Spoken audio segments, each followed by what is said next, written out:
fly with me. Let's fly away. If you can use some exotic booze, there's a bar in far Bombay.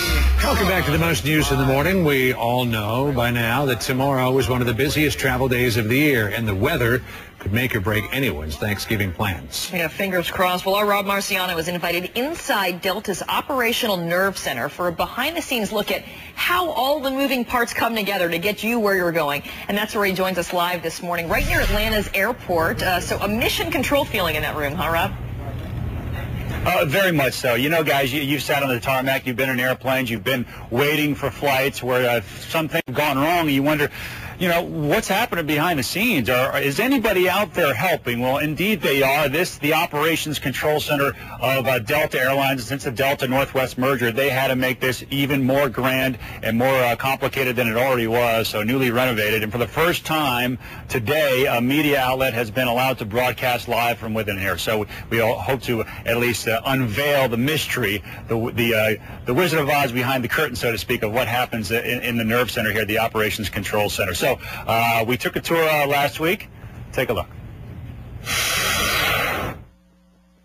Operations management going to show me a little bit about what this very intimidating room does to keep Delta flying. This is a nerve center. This is the place where we run the operation, the entire system of Delta Airlines. 18 different departments working together to get 2,500 flights up and down safely and hopefully on time every day. One of those departments is weather. Stephanie Klipfeld's team of meteorologists work to help the pilots steer clear of trouble.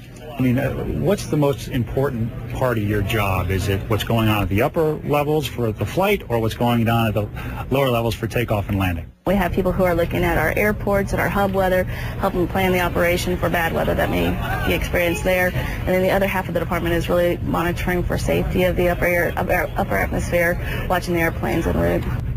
Obviously, weather plays a huge role into having a successful flight, so the weather department will speak directly with the aircraft dispatchers. One of those is Jeff Hubright, also a former meteorologist. Jeff, what kind of strategies do you put in place to have an airplane get where it needs to be? Well, there are two things, Rob, that are really important to us. Obviously, the surface weather, and then we're looking at turbulence forecasting for the en route phase of the flight. I use that information to tailor my fuel load, my flight level, and maybe even the route. There are times I may flight plan a route several hundred miles off the most direct course to avoid severe weather or to avoid areas of turbulence. And if your flight gets diverted or canceled, and we will try to find alternate routing, alternate flights for those customers to be sure that they get to their final destination as quickly as possible. All in an effort to get ahead of the delays and get you where you want to go.